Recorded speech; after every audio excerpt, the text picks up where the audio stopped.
That said, we'll start the meeting. I think we have a quorum. We have a quorum.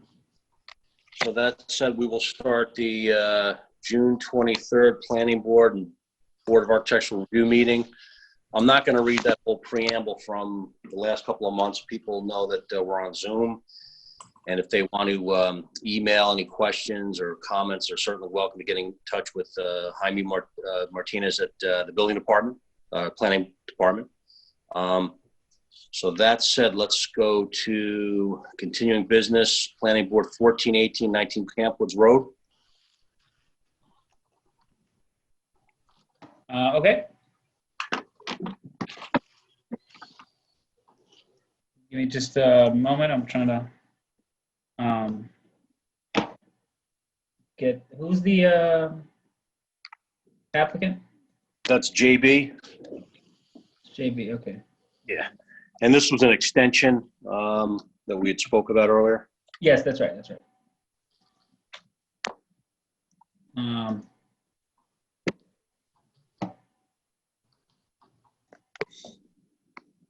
All right, JB, you're able to talk?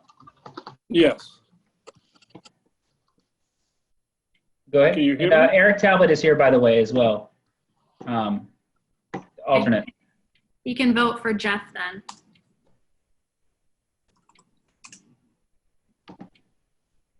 Do we? But just to back up a second, we want to do a quick roll call vote so we know who's on the what board members are here tonight.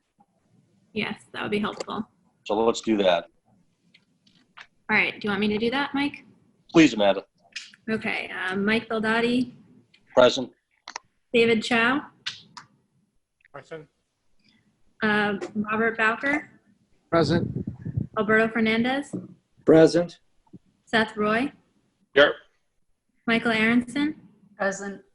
Eric Talbot. Present. Okay. Great. Floor is yours, JB. Well, I think this was a project that we did receive comment from Keller and Sessions when we submitted back in February for the extension. And we're still working on some of those comments. We feel confident that we can address those, but we haven't submitted a package with that. And I believe that the idea was to provide or go to a vote for a extension for a year and then have this be able to resolve these issues in the year and pull the permit. Okay. All right. So basically, I'll open up to the board first. We're discussing a 1-year extension that will give JB's client time to do what they need to do to get all the issues resolved, whether they're engineering or zoning board issues or building department issues. And at that point, you get a building permit. Anybody from the board have any questions regarding 19 Campwoods? Do they need to come back to us after that year's extension for anything, or is this basically signing off on the project by giving the extension? So the comments that were made are pretty significant and would require either modifications of the plans or would require a variance. So if you sign off on this today, they will not necessarily need to come back to the planning board, but they will certainly have to do more work before they can move forward. So it's not like they could get a sign off today and then just come straight into the building department. There's a significant amount of work that needs to be completed on their end before they have a project that's ready to be approved for a building permit. But so we wouldn't see any modifications to the site plan or any of the issues that were raised in our last discussions? Wait. I think if there is any change to the site plan, I guess Jaime, more than 10%, or if we, with Keller and Jaime, they deem necessary for us to be back in front of the board, then that No, I think that's incorrect, unfortunately, JB. I believe that if there's any deviation at all from what is approved, that you would have to come back to the board. Currently, we do not allow for administrative changes of 10% or de minimis changes. So if there's any change at all, you'll be back in front of the planning board. What JB Okay. is referring to is a change of 10% or more would require a new, like a brand new site plan submission. Okay, that's, thank you for that. Okay, so that more than 10% change will require a brand new site plan application. Mm-hmm. And any of that, it will be an amended site plan. Yeah. Okay, We're, understood. we're only extending what we approved last March or April or whatever that was. And again, there are issues that he has to work through. So something that, again, is significant. I'm assuming he's going to definitely be back in front of us, but let's hope he can make it work. Yeah. Right. Okay. Yeah. So the purpose of this, approving this extension is really, you as the board recognizing that COVID is going on and trying to get a sense of what the open issues are for the plan have kind of, in adjourning the application, given JB a couple of months to wrap his head around what the issues are. And now in granting the extension, you'll be setting a clock starting so that he will have to, get these issues resolved within that specific period of time that you set for the extension. So in essence, he's gotten a couple of months for free, which I think is appropriate for the board to have done given the circumstances. But now I think it's appropriate to get the clock running on this application. Okay. Anyone else on the board with regard to the application extension? Anybody from the public, Jaime? Anybody sign up to speak to this or? We had, nobody in the audience here, and there have been no emails. Okay. All right. So that's I should mention, we did not do that normal read through about the rules under COVID and everything else at the beginning of the meeting. I don't know, Amanda, if you think it's necessary at this point to do that. And there's nobody in the audience that it would provide any value to, but. So I guess if anyone wants to make any comments, they can hit the raise hand feature, and that will let Jaime, as administrator of the meeting, know that they want to participate. And anyone who might be participating on the phone can hit *9. Those instructions were, I believe, in the notice, and we've read them, or Mike has read them in advance of all of the meetings we've had during the pandemic so far. So that's basically the most important part if you want to participate. Yeah. okay. So anyone from the public then for 19 Campwoods? Nope. Okay. So I'll need a motion to extend the existing site plan approval, planning board approval for another year. Yep. Bobby Bowker making a motion to extend site plan approval for 1 year. Started. Okay. And I'll need this. Can I add subject to all the existing conditions in the approval? Yep. Yep. Okay. And who was the second? Michael Aronson, second. Then I was waiting for, I didn't think things were going to go this fast. I was waiting for Mr. Silva. Hey, JB, are you talking to us or are you talking to somebody else? I'm sorry. JB, mute if you're not, if you don't want to Yep. have us hear what your other conversation is. Okay, so Bobby made a motion, Michael seconded. All in favor? Aye. Do you want me to do a roll call? We Aye. could. I was just thinking if there was anybody that was dissenting that we would have their name. You think it's necessary to do a roll call? I think it's good for the record. Okay, so we'll do a roll call. All right, so Mike said aye. David Chow? Aye. Bobby Bowker? Aye. Alberto Fernandez? Aye. Seth Roy? Aye. Michael Aronson? Aye. And Eric Talbot? Aye. Okay, thank you. That's unanimous. Thanks, Amanda. Okay, second on the agenda is 21-18, 25 Cedar Lane, North Highland Ave. That's a JB again, I think. Yep. Go ahead, JB. Well, I believe this is the same situation as 19 Campwoods. This one, I believe we're not going to be going back to the CBA. We've been working on the project as well. So we're looking forward to getting a 1-year extension on this one as well. And one thing that I wanted to ask on this one, and as well as Campwoods, with Amanda, does the year start like back in February when it overlap, or starts when the board takes the vote today? I would think that the effective date would be when they vote. Okay. I'm not complaining, but Yeah. I thought it was. JB, don't take all the years you got, man. Come on. No, Yeah, Move a little faster. That's not the point here. Okay, so anyone from the board care to speak to this? Any questions, comments? Yeah, I guess I have a question for JB. I mean, is a year needed to get the site, to get everything approved and everything checked off for all the comments that were made on this one? Do we need to give it a year extension? no, I don't think we need a year. I'm fine if it's starting, the clock is starting tonight, I'm fine with 6 months. But that's up to the board.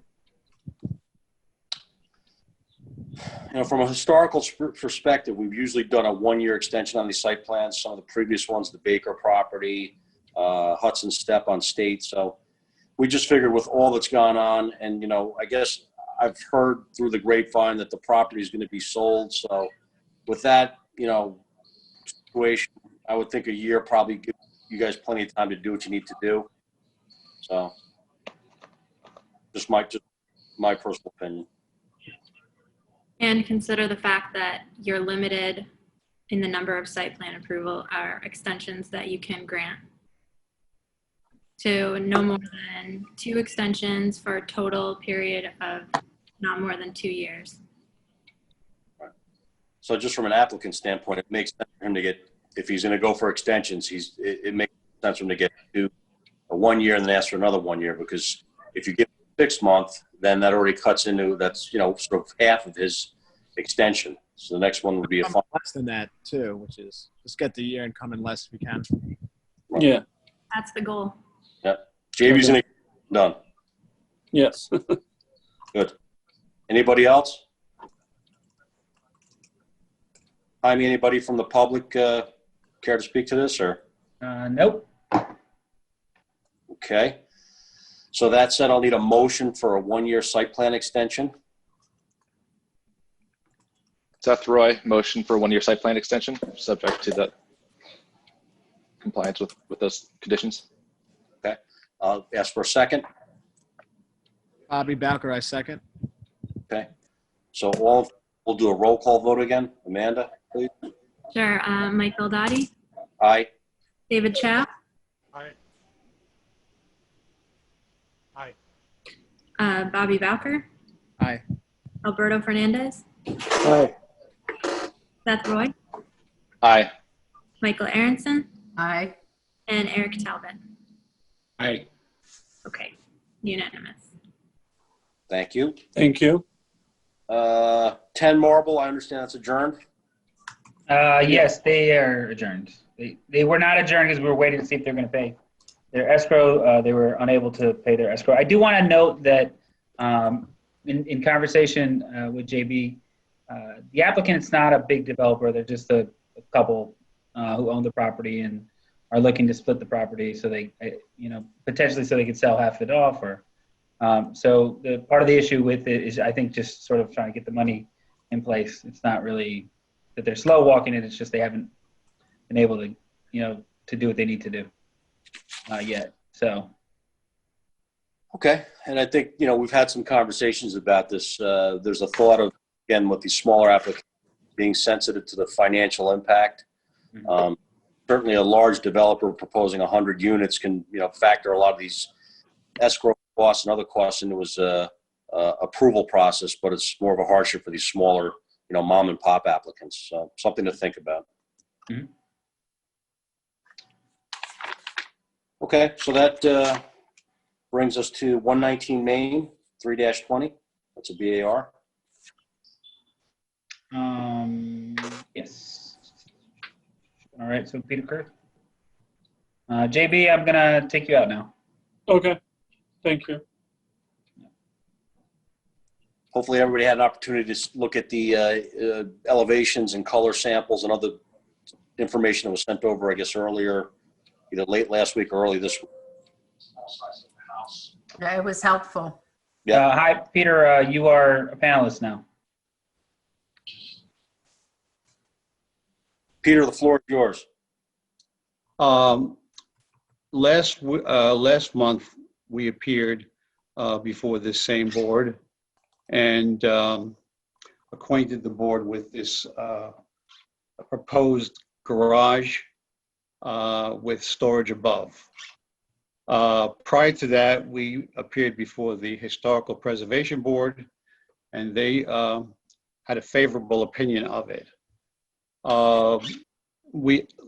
We presented last month all of the details of the structure, elevations, construction plans, and the one issue that the board raised, in fact, the historical board raised as well, was the exact coloration of the garage doors and windows of the proposed new structure.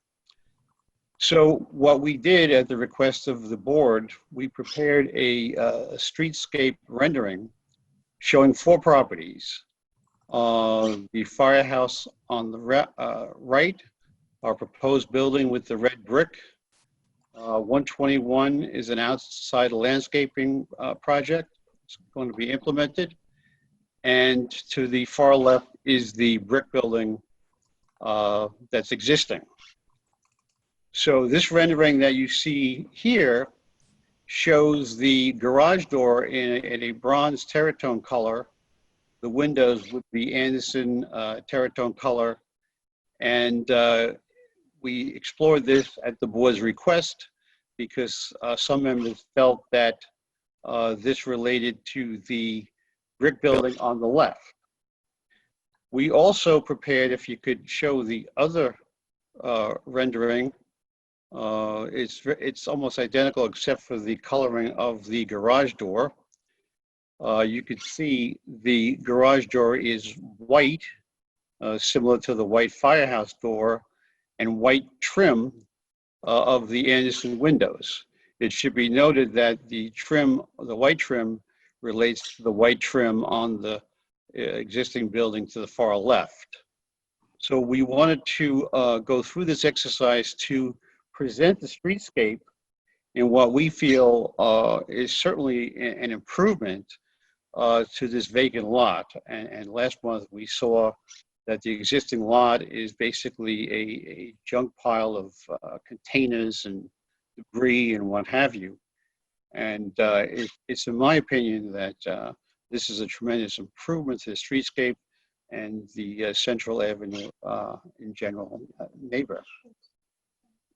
The line that you see at the very top, this represents the buildings beyond which face on Main Street. So we just colored to highlight what an observer would see upon walking down the street, I guess from view of the sidewalk on the other side. As far as, I mean, my personal preference, my client doesn't care which color scheme the board opts for. My personal opinion is the white door, white windows, but that's up to the board. It's open for discussion. We also submitted samples of the stucco that would be used, trying to match the stucco of the firehouse. We chose a limestone color. And we also submitted samples of a series of brick samples, any of which would be consistent if you just raise it up. We chose the Indiana limestone color, which is sort of a beige, not a stark white, but sort of a soft color. And as far as the brick samples go, they're all very similar. And I think any one of those bricks by Belden Brick Company would be sufficient. Like 503, 505 is very red. We wanted to match the building that we showed to the left and the existing building, as well as the buildings behind the proposed addition. So I believe that's what the board requested. And we feel, it's up to the board as far as the coloration of which scheme, but we went to the trouble of showing both. And I think they're both applicable to relate to the surrounding buildings. Okay. Peter, is the brick solid brick or is it a veneer? What? It's a 4-inch veneer on wood frame.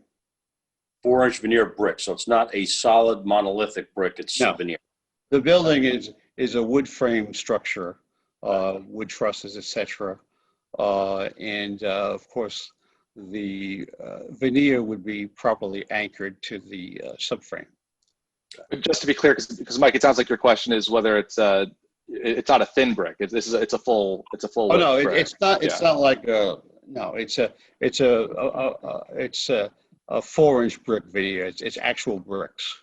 Right, so you're right, it's solid. I mean, the one concern with veneers is, depending on who and how it's applied, some last better and longer than others, but if it's a solid Right. brick, that's the same. Yeah, it's not that thin tile type brick that you see. It's not that. It's solid brick. Right, perfect, right answer. Thank you. All right, so as a board, I guess we'll decide if we like alternate one, which I guess was the darker complexion versus the second elevation with the lighter aspects to it, the garage and the window trim. So Can you put the darker one back on the board? I mean, on the screen?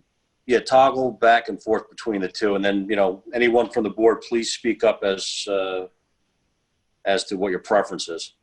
Mr. Kurth, could you just confirm, you're saying you're going to use the 503-505 brick? Is that correct? Yes, On that's- either? yeah, Okay. yeah. Because that seems to me very red. Maybe I don't know. It seems that in the renderings, it's not quite the same. Yeah. Well, I think that's true. If you go down the list, there's other blends that could be used in the same family. Yeah. I mean, I don't know how red is the red on the building to the far left of the red of the brick. Is it closer to 503 or is it closer to some of the other blended veneers? No, I would keep in mind that an attractive building doesn't have to necessarily be identical to the adjacent building. No, I agree. It's not historic in that sense, this block. Right. So Yeah, it's technically in the historic district, but there's not a lot of historic. I like the fact that Peter's presented us with a pretty complete rationale for the finishes, and we just kind of have to toggle between one or two types of exterior looks and a color or two. So that's helpful. And again, we're charged or tasked with, we want it to be not too similar, but not too dissimilar. So somewhere in there is a happy median, I guess. Right. I'm going to vote the darker color door, darker color siding. I mean, the trim. I just don't think we need to match a firehouse identically. right. I agree with Bobby. I would note that some of these bricks are the 141, 145, 503. These are pretty like sharp line bricks. This Bellcrest listed ones seem to be a little more like age tumbled look to them. Also, the Berwick blend is less red and a little more subtle colored. There's also a question of availability. Not all, Right. a lot of these bricks Exactly, are not yeah. going to be able to get. So, I mean, I would certainly, there's also the texture of the brick, the 503, which I know is pretty smooth and can be almost shiny. I do think a little bit of texture would be good here. I I agree. agree with the darker color on the doors, no question. The doors, the bronze is I think much nicer. I think the limestone on the stucco looks great. There's no issue there. I would just try to find a brick that's going to, I think, just a little darker, a little bit more textured, so it blends in a little bit better. Yeah, I agree. That would address my concerns about the brick. Mine too. Yeah, perhaps- Are you looking perhaps- for a redder blend or a browner blend?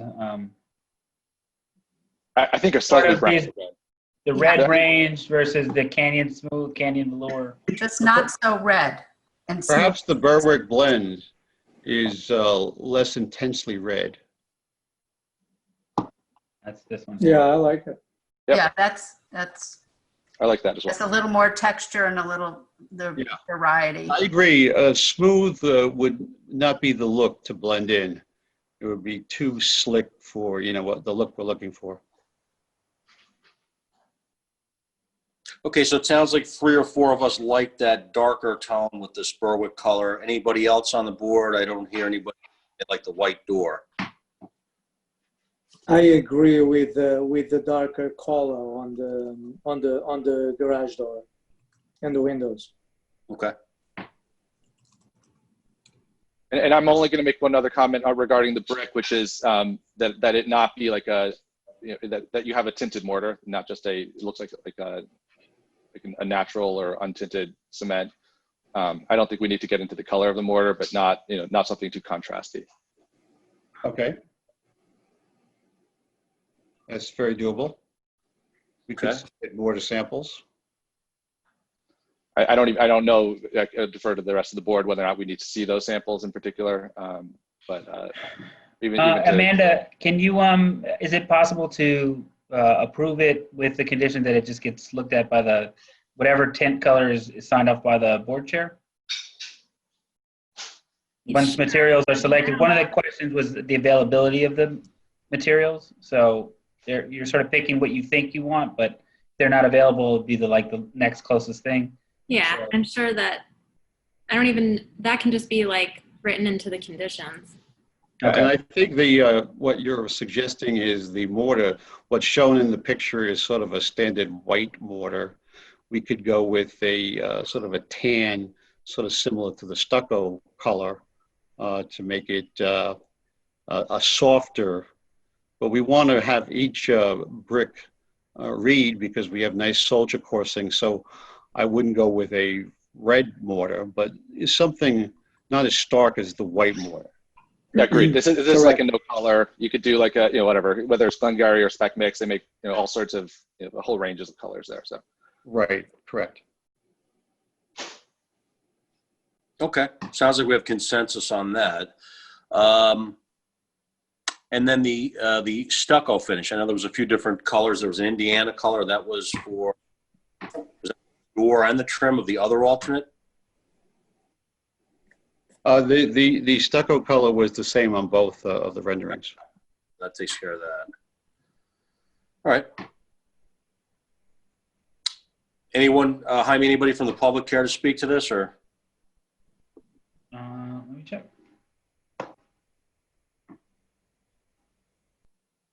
So I think we'll do, because there's a lot of components to the colors and whatnot, I think Seth, if Seth can make the motion, that way he can kind of specify the colors and recant the things we just kind of talked about. Seth, does that sound reasonable?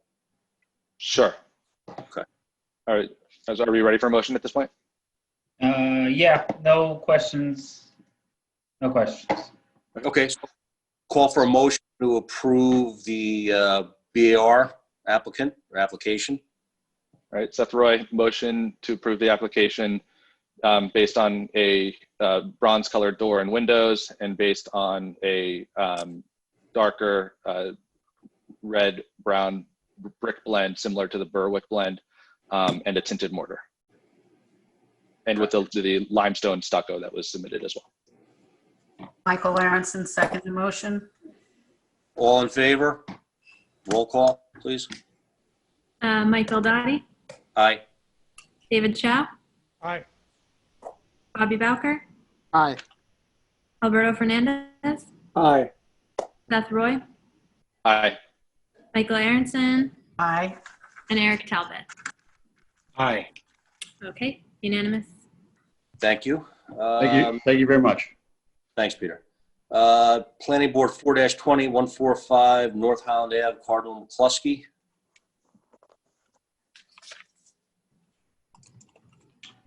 Yep. Sounded like there was just some minor Kellard Sessions points.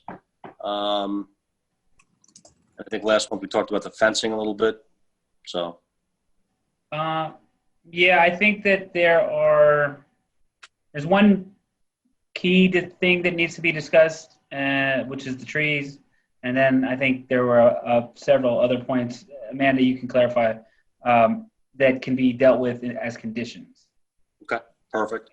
Do you want to have Brian say what those Keller session items are? Sure. Do we want to call up the applicant first? Are they queued up? They are here. Okay.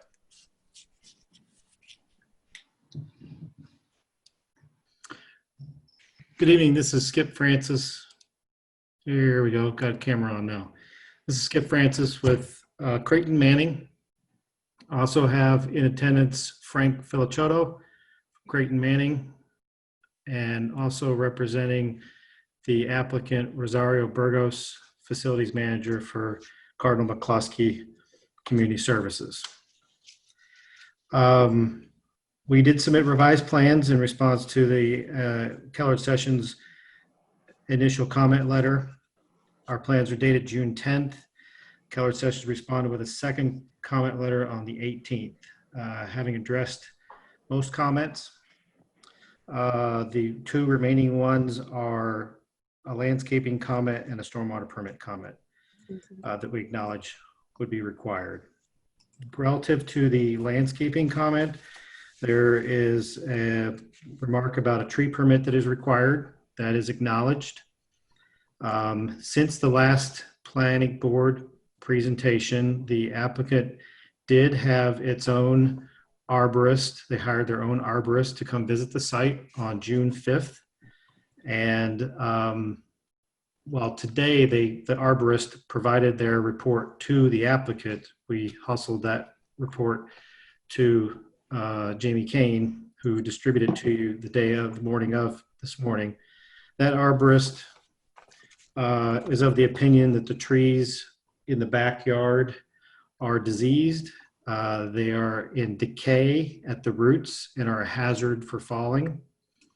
We don't want the property damage to the applicant's property nor the adjacent property owner. And I can't see. Perillo. Don't want to have property damage on either one of those. So in the removal of the four trees that are proposed to be removed, we're proposing putting back 2 sugar maples, 7 to 9 feet tall. Sugar maples will grow to be quite some size to offer some of the privacy that the Perillo neighbor was mentioning last month. The Keller Sessions recommends plantings for an additional screening along Montgomery Street at the west end of the new parking lot. We have one picture we could offer on screen, if I'm permitted to share a screen, that there is some existing vegetation already there. Go ahead and you can share. Sure. Okay. Which is this picture here. This is from this corner, taken from this angle. This is the lower retaining wall you see in the foreground of the picture, and this is the upper retaining wall that you see in this picture here. There is a lower retaining wall right here. This is looking up at the corner. There's the existing 4-foot-high chain link fence right here. This is the existing vegetation that is here now in full bloom, taken early June. And the new parking lot will be 12 feet beyond this fence farther away. As you can see, this wall is anywhere from 8 to 10 feet high. We don't believe one could even seat cars in that parking lot that would warrant screening, in addition to adding duplicative screening and spending the extra money when this existing vegetation is already here. So this is the memo from the certified arborist that came in today. And if I could just read the brief statement in that the inspected trees located in the rear left corner of the property, 3 maples, 1 chestnut, 1 ash, all were in decline with decay at base, which made them at risk to fail. They are all hazard trees and should be removed. Those were his opinion. By count of these trees, he names 5 trees.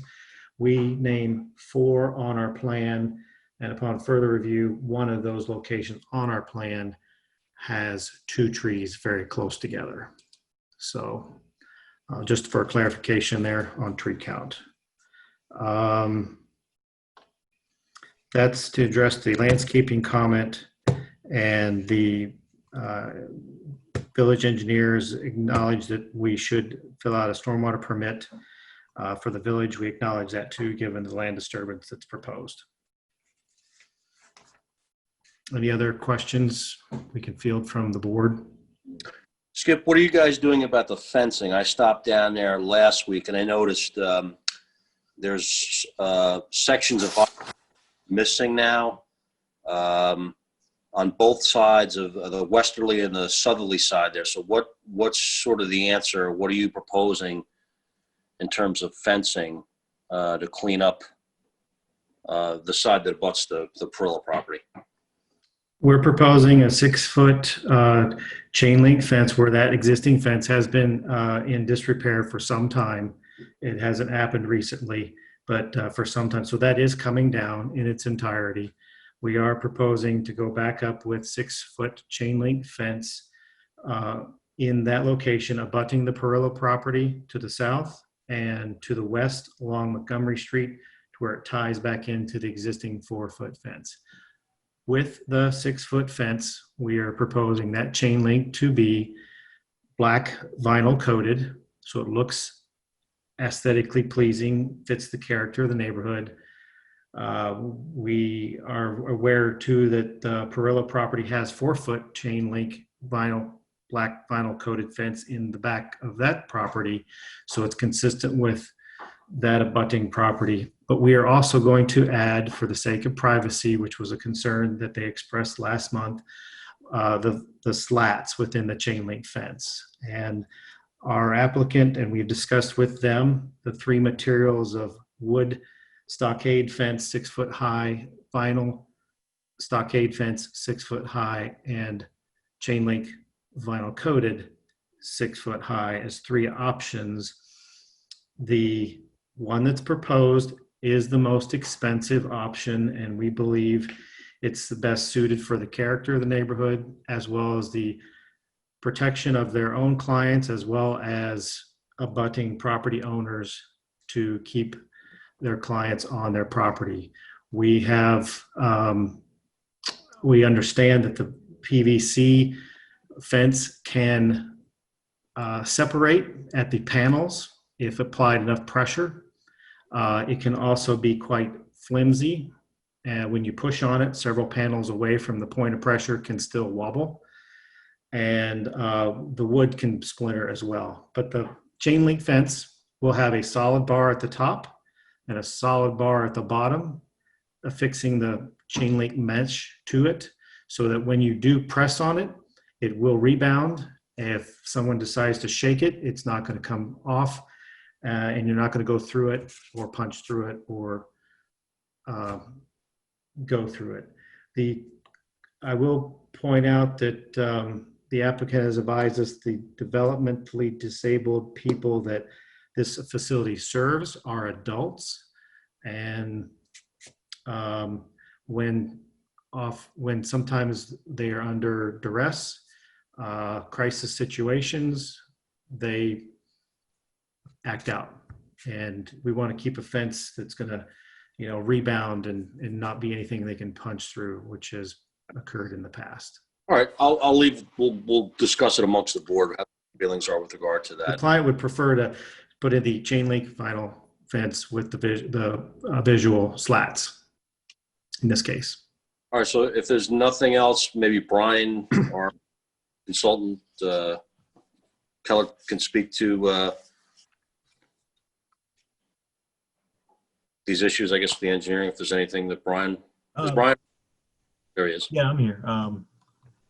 Okay, yeah, as far as our comment, seeing the retaining walls and what the vegetation that's there now, I don't see an issue with or need to, provide more screening in that area. I think our comment originally was really tailored towards this neighbor's property line. But I know we've been discussing fencing and not, removing trees. So You know, if a fence and, you know, the material, it will be up to the board, but if there's a privacy fence installed, it seems like that would provide enough screening, in my opinion. If I could just mention real quickly, I do think that I would ask this board to give strong consideration that if they're going to remove trees, that those trees be replaced, not necessarily with big trees, but planting new trees essentially to replace them, and just ensuring that they live. You know, it's a residential neighborhood and, you know, nearby, so there are quite a bit of trees in the area, and there aren't that many that they're taking out, but it's not a big feat, I think, to replace them with some fresh trees and just make sure that they don't die, so that, you know, 15 years down the road, there's a bigger, healthy tree. I think that was my, you know, concern when I talked about replacing those trees, not so much about providing the shading or the screening, but just, you know, if trees are taken out, that they should be replaced where possible. Okay. So yeah, let's wrap things up with Brian so that we can have a complete understanding of what any other engineering concerns by Keller. Yeah, no, engineering wise, it's really, as mentioned, it's really bookkeeping things. You know, they just need to fill out a stormwater permit because they triggered a threshold per the code. It's not going to change the design. It's just paperwork. Okay. So something like that, I would think, could be a condition in a resolution. And then, and just to wrap up, you know, any discussions on screening or fencing, it would be the board's decision of what, if what's being proposed now is adequate for that area and that use and along the neighbor. But I think, you know, that's the extent of our comments. Nothing, I think they're at the end of the process here. Great. Thank you, Brian. So anyone on the board comments or questions regarding the site plan?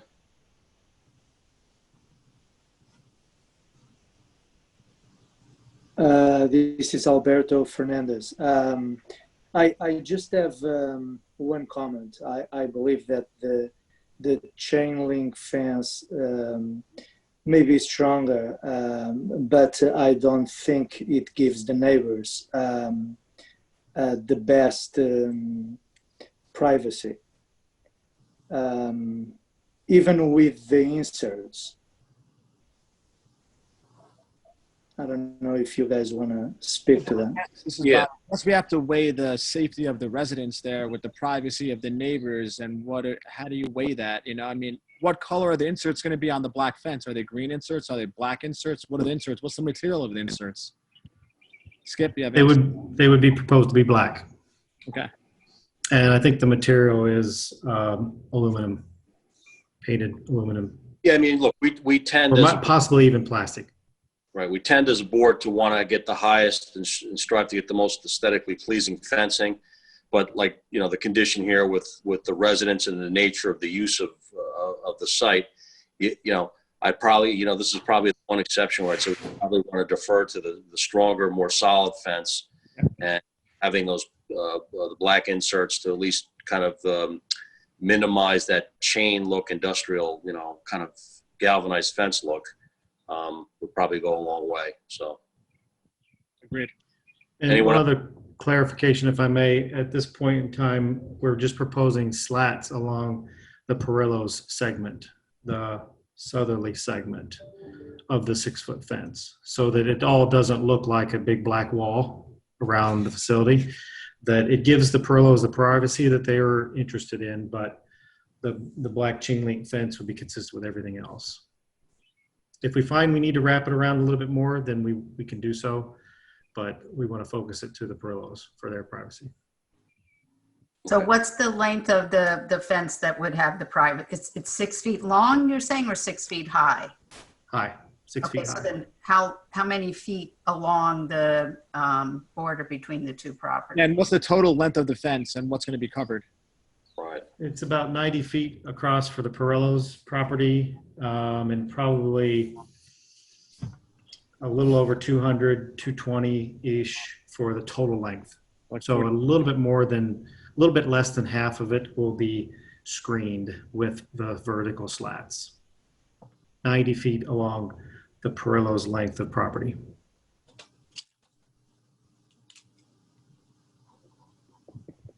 Anyone else on the board care to speak to this? Jaime, anybody from the public here to talk to this, or? No, there's nobody here from the public. Okay. I would just, can we make a condition about the trees as Jaime had brought up? Can that be part of our approval? Yeah, I think we can start to cobble together some conditions if if we all feel that additional planting is needed, additional slats in the fence. So let's do that. I tend to agree. I think 1 or 2 sugar maples is great, but how about 4 or 5 to replace what's being removed? Brian, I know that this is a pretty common condition that you see in a lot of municipalities. And there's usually like a standard size and a standard amount of time that you're required to keep it alive for a year. And what's the standard size of a tree that can go in that is worth putting in? It's obviously they're not going to replace it with a gigantic tree. No, right. It's going to be a sapling, but there's a standard size, I imagine. Yeah, the bigger size tend to be for like a deciduous tree would be a 2 to 3 inch caliper. They actually do better. They do better than a larger tree as far as when they're planted and the roots taking. So it's not necessarily the height; it's the caliper of the trunk. So I would suggest like a 2.5, 3 inch caliper, and then I think most trees come with a year guarantee from the nursery. So usually a 2 to 3. Kind of drawing a blank on the word, but like guarantee from the applicant, or to maintain, to make sure they have a good growing season and that they're in good shape. If not, replace and relocate, or change if they don't survive where they're planted. Maybe it's not the right location. So at least 2 years, I would think. And there has been a lot of emphasis coming from the EAC around native plants. So I would assume a tree that's a native plant would be important here as well.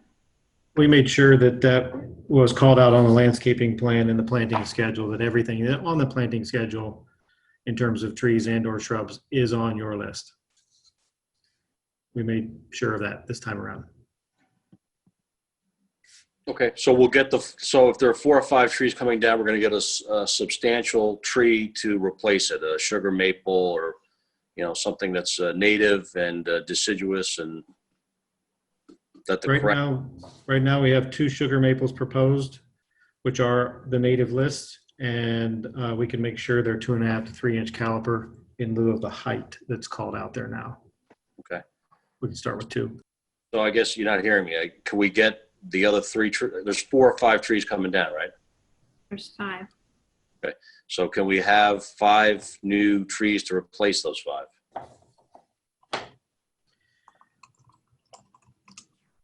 We'd have to talk to our applicant about that, unless. Because the only reason that's going to be that could be a condition of this approval tonight.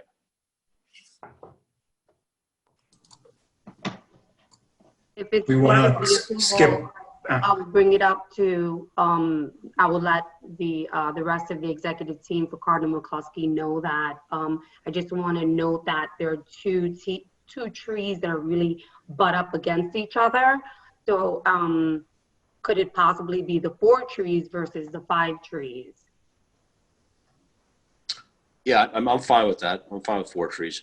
I just don't want to see 4 or 5 trees go down and only 1 or 2 go back. So that's, again, this is my opinion. But if there's anyone else on the board that feels strongly about that, kind of speak up, I guess. I agree with that. So, yeah. I agree with that, Mike. All right. So it seems like the only other big issue is the fence. I mean, how does everybody feel about chain link, 6 foot high, running 90 feet on the abutting property, and I guess another 100 feet or so along the other side. I'd probably want to see the whole fence privacy screened, but again, that's just my kind of that's my opinion. Yeah, what is on the remainder of the site? What abuts the site that wouldn't be privacy screened at this point? One segment faces Montgomery Street, and the other faces the east, which abuts Jesus Martinez property. Well, I mean, I guess even though he didn't show up and some of the other neighbors on Montgomery Street didn't show up, it seems that it might be nice to have consistency with the whole fence being privacy screened. I would agree with Mike on that. I'm in agreement. I agree. All neighbors should be treated the same. Yeah, I agree. Okay. So sounds like we're sort of on a consensus with the replacement of trees and the fencing. So it sounds like those could become conditions to the approval. So again, Skip and your team, you know, I think, you know, we probably, you know, if you can give us the consent or acknowledgement of that tonight, we could probably move forward with this thing. I don't think it's necessary to adjourn it, but just thinking that's kind of those are the two big issues for us. I'll defer to the owner. Rosario, do you have any objections to what's been proposed?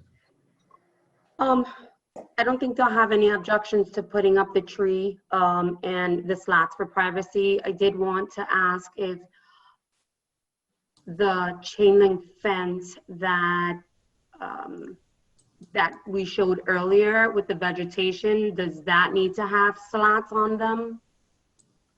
Right now, that's the existing 4-foot tall chain link fence, and it's not new fence. That vegetation that's on there is you just took a picture of during the you know, the warmest month.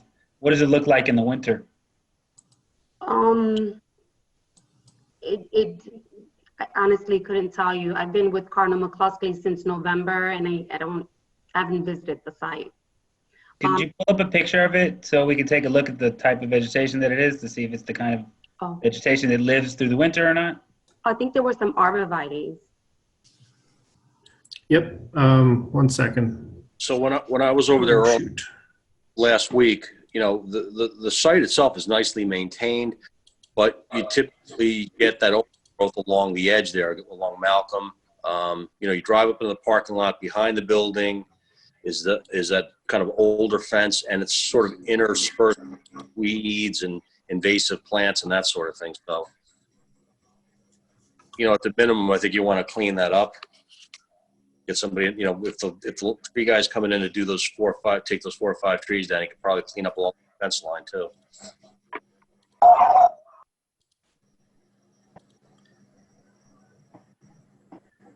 There's the arborvitae, I believe, right here. These look like deciduous trees. These are vines, which this might be an evergreen right here.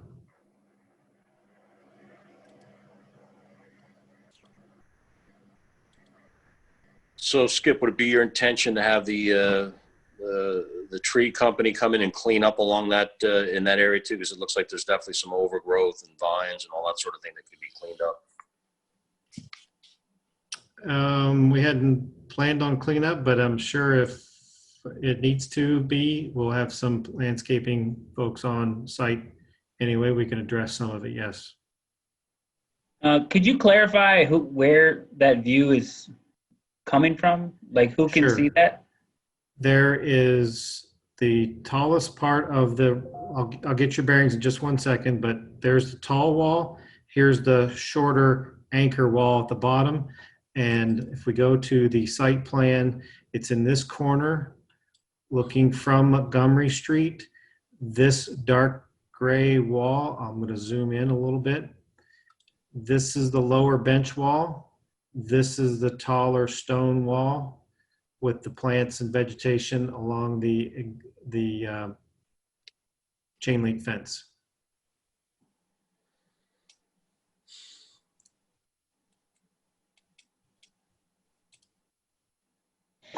This is looking up across the top corner of it. So I think, This is the height of the fence right here. This black bar right through this is the 4-foot height of the fence. and that's And all also, going, if there were slats put into it, you would only be shielding this much height of the fence. so that's not going to be new fence there then. Correct. That's- It is existing fence. And beyond that, the cars are going to be parked 12 feet farther away, deeper into this picture from this fence. You probably won't even see the hood of a car Skip, could from you go this back? angle. Could you go back to that previous topo or that overview and Yep. just drag your cursor along where the new fence is going to be so that we kind of get a sense of where the fencing is? This If I is the- can, I can actually show you a picture from not from Google, but from Bing that has pretty good street views of that area for context. So where Skip just dragged the cursor, I can kind of, Here, 1 second. I will just do a quick little existing 4-foot fence follows somewhat this line style here. Hold on, and it will turn red. And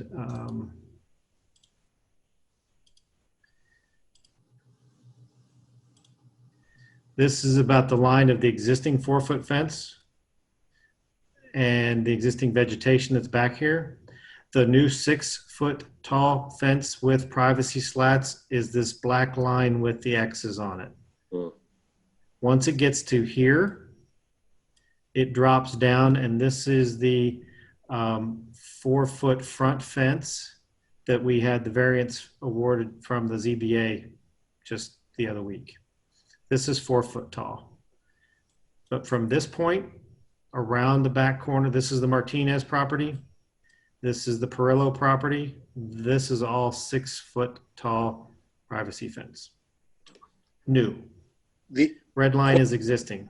so Skip, the entire site in a sense going to be fenced in so that people are contained within this area for safety or whatever? Is that sort of what you're trying to achieve there? Or Correct. is that going to be open? From this point back here, this is a new segment of fence to tie it to the building. So this will be a fenced in back lawn and front yard and asphalt entryway. So the concept is you go into a gate or something and you stay within a fenced in area for the protection of the residents or whatever? Is that Correct. what's going to be here? Okay. Correct. So now okay, because when you drive up to the site now, it's open. So obviously you're going to fence in Yes. to contain your residents within a safe area. Okay, so I get that now. Does everybody else on the stand what he's trying to do? Yeah, I'm not, I mean, is a 4-foot fence protective for the residents at this facility when they're outside? I mean, is that high enough to be protective? I'm just a little confused about that aspect. We feel 4 foot tall is deterrent enough to not want to throw your leg up on and hike over. 3 foot front yard fence would be more, I guess, traversable for an adult. But for a front lawn fence, we feel the 4 foot height is enough of a deterrent, yet not a visual impairment to the front of the facility to detract from it, you know? And But from the side yards around the back to freshen up the 6 foot fence back here. yeah. This 4 foot fence along here in the red line is still pretty solid. Okay. I mean, I And guess besides that, it's a long way down on the other side. yeah, because of the retaining wall. stone wall, the retaining Yes. wall. I do feel that it's kind of unattractive along. I don't know if there are people directly across the street on Montgomery Street are actually looking at this wall and the vegetation. I'm not sure what the conditions are, but it does feel like, as Mike mentioned earlier, that at the very least, it would be good to do some cleanup, and especially in the winter months, I'm wondering why we couldn't just do the privacy slat all around. Yeah, I mean, that could be a condition of the approval, so.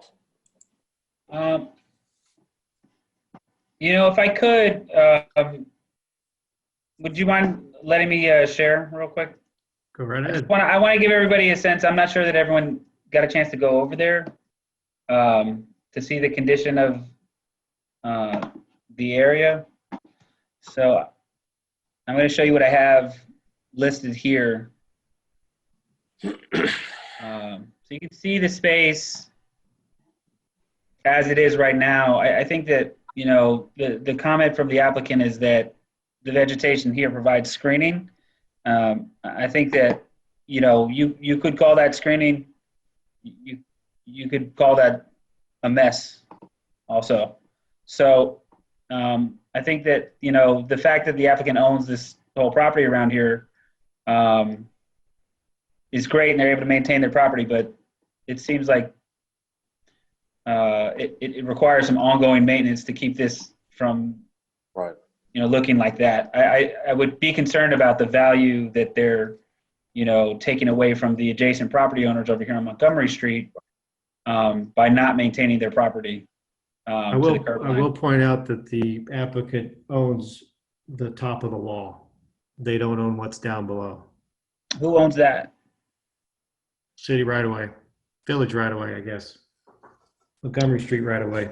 Are you not responsible for everything to the curb?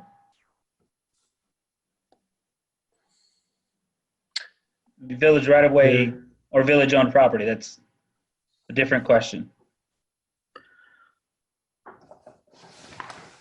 So let's keep moving this along. So the thought is we're looking at the entire site. We don't want to approve and beautify one section of the site and then leave sort of another section of the site kind of in disarray, for lack of a better word, or overgrown. So I think that's where we want to go. Whatever we're going to do tonight, we're going to look at the entire site and say, look, you know, here are the 3 or 4 conditions in addition to whatever Brian, you know, has open on his engineering, you know, list.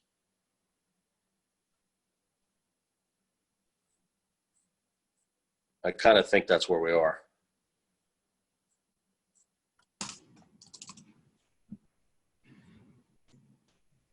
And if the applicant has to find out if he's responsible for maintaining from the street up, then that's a condition of the approval.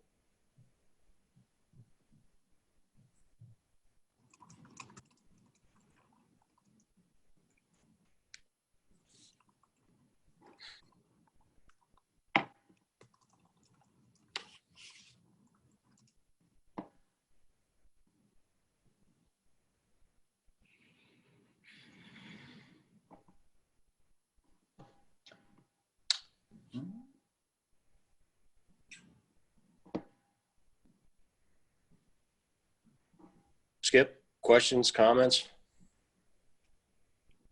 If the board wants to make that a condition, we can look into who maintains that piece or what is done to it to maintain it. There would be some reason to leave some vegetation on the embankment there just to stabilize the embankment to prevent erosion, not cut it down entirely, but maybe some selective clean out of that area could be done. Okay. By whom we'll work with the village to work something out. Right. Yeah, I mean, it's at some point down the line, you need to interface with somebody from the building department or DPW or whoever to kind of assess, you know, what's your responsibility and how much you'll cut back and that kind of thing. That's something that I don't think we necessarily need to have, you know, control over. At some point, you know, one of our code people can deal with that. So. Yeah, I think honestly, your approval could just address the top of the wall and then, yeah, take it from there. Okay. All right, so I think the last big issue is the fence. I mean, are we, sounds like we're getting, you know, the new fence along the adjoining property, the 2 parcels. What's the board's sort of pleasure or thought on, you know, the fencing along Montgomery? If the applicant's saying 4 feet is adequate, I mean, I'm assuming there's attendants or there's people there that supervise activities outside. Is that a fair assumption? Rosario, can you describe that? So, Okay. so the adult, the programming does have staff that are with them. There's a ratio, and I don't know have that, but they do have staff with them. Okay. All right. So that's a little bit reassuring. Yep. Okay. So I think we'll make a motion. We're gonna have a few conditions here. So let's start to get to that point, I guess.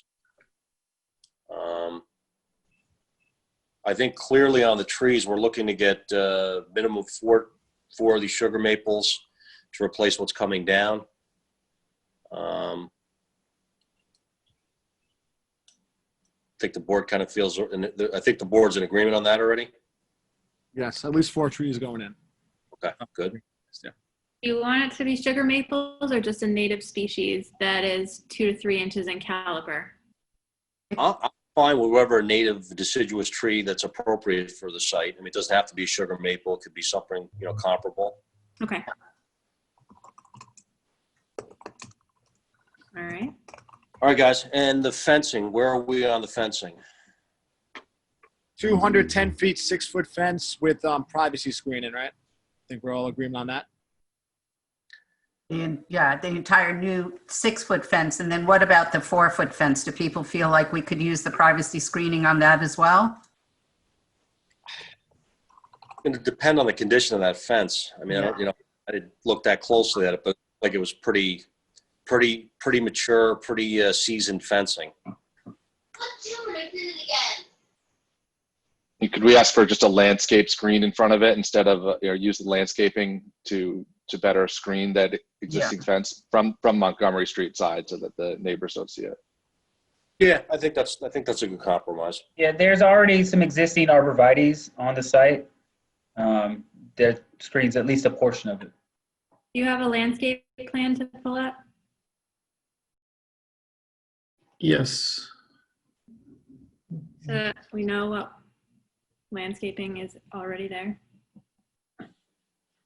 Actually, the landscaping plan just shows proposed.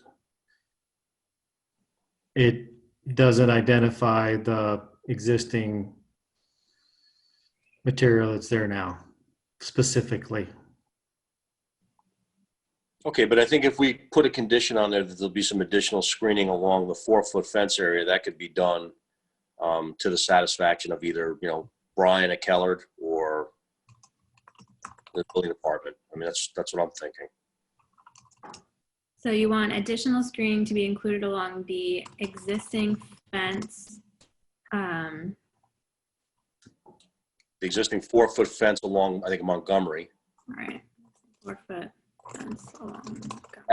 as opposed to inserts or privacy screening in that fence, because we're not really sure what the condition of that fence is there, that 4-foot fence. All right. Okay. And then for just one thing, for the trees, Brian had also suggested a maintenance period of 2 years to ensure their growth and stability. Is that something the board wants? Yeah, I think that's a good condition. Yes, I think so. Okay. So that said, we've got these conditions now. In addition to those conditions, whatever Brian has open on his report. So I need a motion to approve the site plan with those conditions and whatever's open on Brian's report. Michael Aronson, motion to approve with conditions and subject to the remaining items in the Kellard Sessions report. Perfect. Can I have a second? Bobby Belker, second the motion. Okay. So all in favor, roll call. Mike Baldati, Aye. David Chow, Aye. Bobby Bowker, Aye. Alberto Fernandez, Aye. Seth Roy, Aye. Michael Aronson, Aye. and Eric Talbot. Aye. Okay, unanimous. Thank you all very much Thank for you. your time and consideration. Thank you. Have a good evening. Okay, so we have a few adjourned items. Hunter Street, which is the Sing Sing Museum. What's the latest on that? There's no update on that right now. I do apologize. With everything that's been going on, there's no good update. And until things kind of clear up from COVID, I think we may not get much movement from the state on anything. There have been some other issues that we've heard about, like the pier extension project that's also getting slowed down from DEC reviews, things like that. So things are just moving slow right now. I gave Jaime Jerry Fiala, who's the point person for the prison museum, his email. So if you guys could, follow up at some point and see if we can get a conversation to see where Jerry is these days. I'll give him a call tomorrow. Perfect. Okay. 65 Main and 1416 Brandreth also adjourned. I guess we're still waiting for engineering from JB. So last but not least is approval of minutes and vote on Secor Road text amendment. So I guess want to do the text amendment first? Sure. So the board should have received a draft of the letter to the Board of Trustees listing your comments on the proposed text amendment. I do have that to pull up because I haven't emailed out to myself, to my other email, in order to pull it up. I have to do some finagling. Hold on. Yeah. Okay. The only blank that needs filling in is the date that the board received it. Everything else, subject to any additional comments or changes from the board, is, plugged in based on your discussions. So, it's ready to be approved with a vote and sent over to the Board of Trustees for their review. Great. So I have one comment or a thought that I'd like to sort of, share with the board. I think one of the opportunities here is to provide some workforce housing. Currently, the village calls for a 10% set aside of affordable. So if we're talking in rough numbers, a 70-unit building, we're going to get 7 affordable units. The village's code is currently, I believe, or the policy is, I believe, 10% set aside and 80% of AMI. Just thinking there's an opportunity here for the village board to consider possibly getting a possible better opportunity to get some more workforce housing in tune to maybe, 50% AMI. So, because when you look at the numbers, $100,000 at 80% is an $80,000 salary, where, an $80,000 salary gets you a pretty good, pretty nice apartment. But like we try to get, the number down a little bit more in the village to help our workforce folks. Mike, is that per capita or per household? I think it's the county number. You take the county about 115,000, give or take. I think it's per household, right, Jaime? It is. So it's the number that Mike is referring to is based off of a 4-person household. It's it could be a 1 income or a 2 income or a 3 income or whatever, but a 4-person household at 115,000 for the Westchester County AMI, and the 80% AMI would be a little over $80,000. And it's worth noting that the area median income of the village of Ossining is in the 60s, like the upper 60s. So 80% is richer than the average person in. And I think the reality is there's been some studies and some numbers, that I've seen over the years that it's closer to probably in the 50s, 53,000, 54,000. There's a lot of things that go into that, but I'm just thinking that, look, we're being asked as a planning board to do some good planning here. and the applicant wants a modification, right? They want to be able to build residential on the first floor. So I think, look, part of that is help us with really delivering some more affordable workforce housing. They're building these 7 units anyway, if it's going to be 70 units total. So we're really saying, look, instead of it being at 80% AMI, maybe get it down to like a 50% of AMI so that you actually can help some Ossining residents that, are earning around the 50,000 so that they can qualify for, a more affordable unit. So that was just, that's a conversation I had with Amanda earlier in the day, and I just figured I'd share that with the board. And again, also, Mike, also possibly increase in the affordable housing units set aside from like 10% to 20% or 15% out of 70, or is that number set in stone too? So the set aside number is, I believe, definitely set in stone right now at 10. It could always change down the road. There are some municipalities that are re-examining their affordable housing ordinances. That's something that would have to be done by the Board of Trustees. I think that there probably is a little more leeway in terms of the AMIs that can be considered. A lot of times when the 80% AMI number comes in, it's because it allows applicants to maximize the amount of rent that they can receive, because the rent is going to be based off of the 30% of their income. So if it's 80%, you get more in rent than you can on a 50% AMI, which may change how you have to finance in it. But I think, Mike, your point is very, valid potentially here. I'm not sure what the ordinance says, but. Well,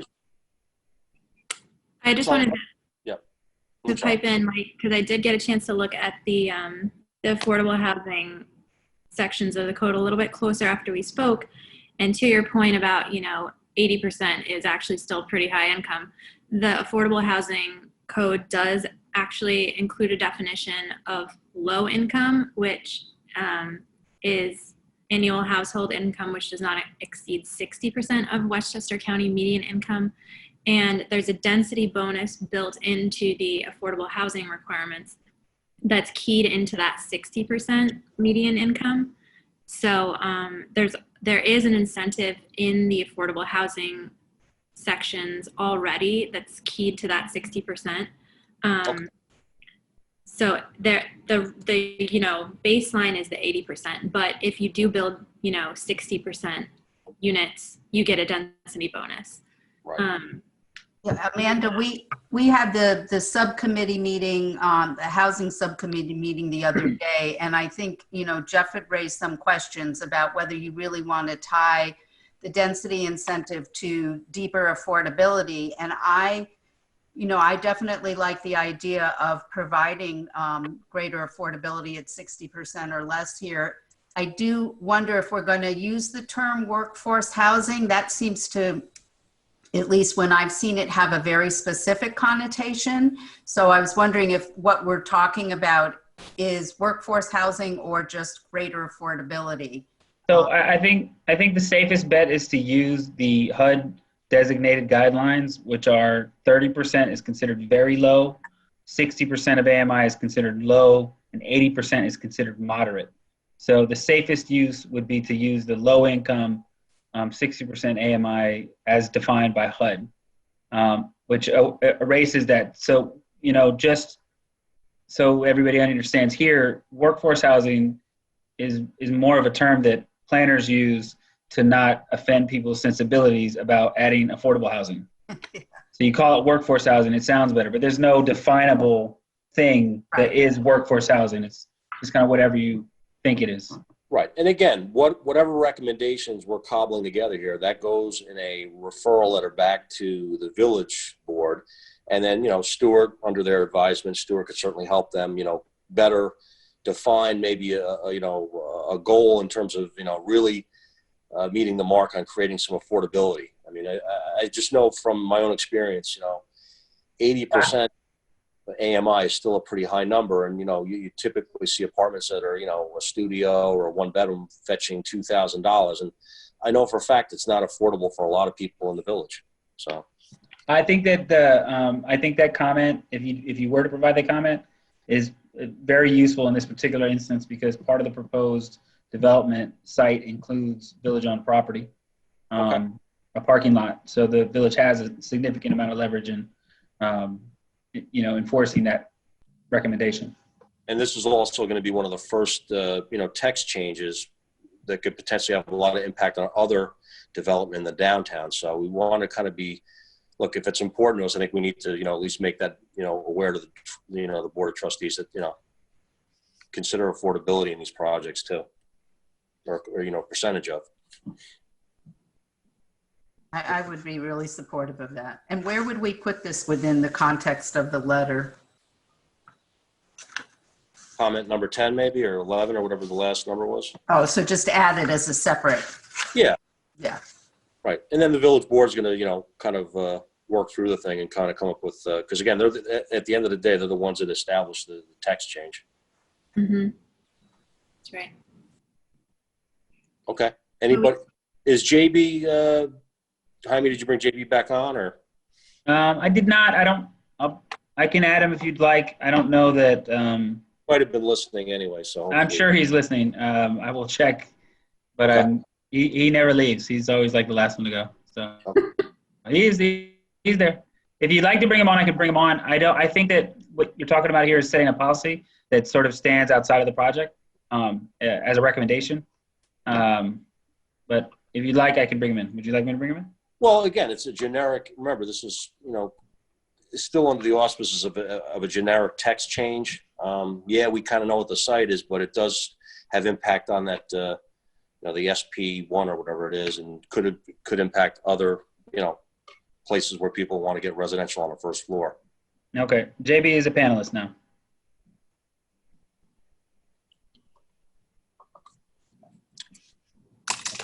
JB is a panelist, but maybe he's not there. So. I'm here. Okay. You happen to kind of hear our discussion about the affordable units?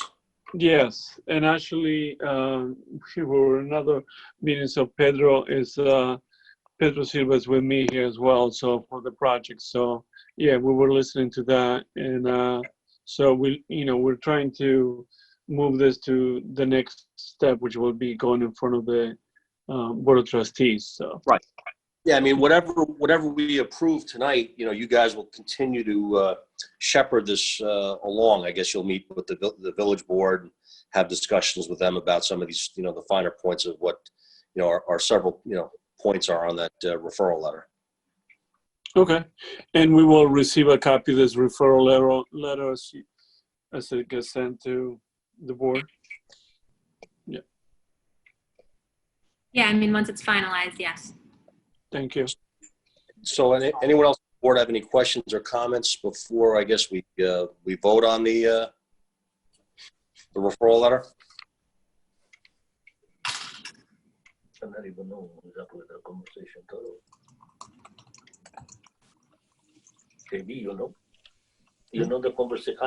I'm missing. Everybody else is on the proposed response? If you'd like, I can just quickly read through them if anybody thinks that's necessary. It's about a page and a half. If it's not necessary, I don't need to. But I don't think it's necessary because I think we read it last month, and it's obviously out in the public, so everybody sees that it's there. That was it. I mean, that was my only other thought. I didn't have anything else. I will say I don't think we did read it last month. I think we went over the finer points, but we did not read it. I don't think it's necessary to read it. I'm more offering to read it. It'll become part of the Board of Trustees record. Okay. I'm happy with the letter and with the addition of Mike's suggestion. As a Okay. Agreed. About 3 or 4 folks. Anybody else? I'm okay with it, Mike. Okay, good. All right, so Manny, you can add a paragraph about the, the sort of, an opportunity to better, offer some affordability, and, the village board can take it up at that point. Yep. And I can, Okay. send it back around to you guys to take another look before staff sends it over to the Board of Trustees. Please. There's no motion needed, so once it's done, it's done. Right, essentially. Yeah, no. Go ahead. essentially, if everybody's okay with it, I sign it at the, at some point, it gets, emailed to the village board. Yes, correct. I would like you to take a vote on approving it tonight, Okay. subject to additional language about affordability and, so a vote to approve and transmit to the Board of Trustees. And then there's no need to take another vote after that. Perfect. Okay. So I'm gonna need a motion to approve the letter to the Board of Trustees, our referral letter with our, suggestions with regard to this text change. And again, with the discussion tonight about a paragraph about the affordability opportunity to create some more affordable units. So need a motion. Michael Aronson, motion to approve the letter as written with the addition of the item as discussed on greater affordability and then refer to the Board of Trustees. Okay. Could I have a second? Eric Talbot. Great. Okay. All in favor? Roll call. Mike Beldotti, Yes. David Chow, Yes. Bobby Bowker, Agreed. Yes. Alberto Fernandez, Aye. Seth Roy, Yes. Michael Aronson, Aye. and Eric Talbot. Aye. Okay. Great. Thank you. If I could, real fast, I just want to point out that we did miss one thing. What do we miss? Michael has a drum set in her background, and she could have just been playing a drum roll during every vote, and we missed out on that. So. Right. I don't know how to play it, and my son's no longer living at home, so. Wrong Zoom conference. You're looking for the symphony. That's on the other channel. That was a lost opportunity. True. Yeah. Maybe I'll practice before the next meeting. What are you going to do? We have an in-person meeting. Yeah, right. All right. So the only other open item was approval of minutes. So I assume everybody's had an opportunity to look at the minutes for last month. Are they sent to us? I don't recall getting them.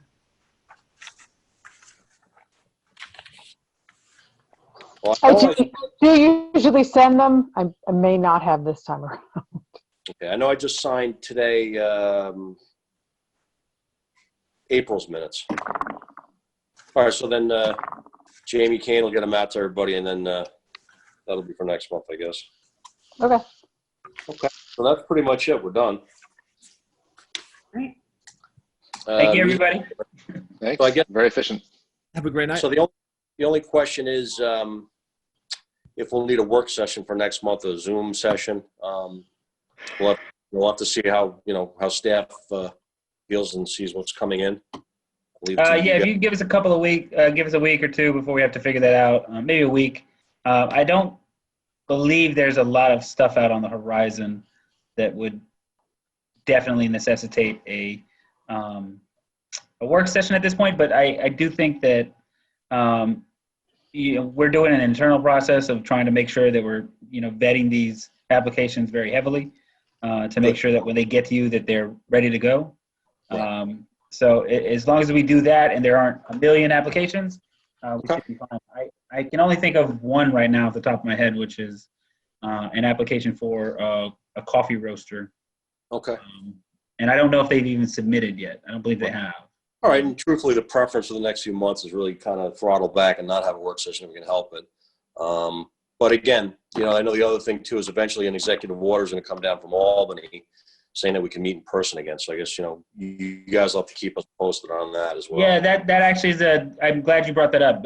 So it does look like if we meet moving forward, like whenever we do eventually meet, it's possible, if not entirely likely, that we're going to start meeting at the community center just because of the needs of social distancing. That would be really the only place to do that at. And I believe that there's also a very good possibility that will be a permanent move, even after social distancing is done. One of the limitations that came up when we were having the discussion the other day in the subcommittee, in one of the subcommittees for the comprehensive plan, is that the operations center is not accessible to anybody who doesn't have a vehicle. And so we've sort of left out anyone who needs access to public transportation by placing ourselves at the operation center. So if we're able to move them, technologically to somewhere else that does have access to public transportation, then we're going to want to do that. Good point. That's great. I mean, the thought always up having meetings at the arms, You're breaking it, Mike.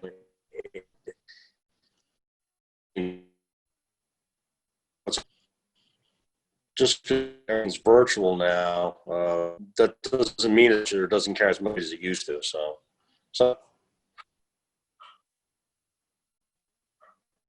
Did anybody else not hear that? Yeah, he was breaking up. I didn't hear anything. No, you're breaking up. We lost the last 30 seconds there, Mike. Okay, no, just that with the thought at the armory was that because our files were there and everything was easy for staff to bring stuff down, but the fact that we're doing stuff virtually now kind of diffuses or kind of takes the air out of that argument. So, which is fine. So just let us know. Okay. Good. All right, guys. Stay well. Good night, You everybody. too. Good night. Thank you. Hey, everybody. Do we need a vote to adjourn? Oh, That would be good. Oh. Bobby Bowker making a motion to adjourn tonight's meeting. Get a second. Oh. All in favor? Hi. Aye. Great. Thanks, Aye. guys. Thanks. Good night, everyone. Good night. Good night. Good night. Night.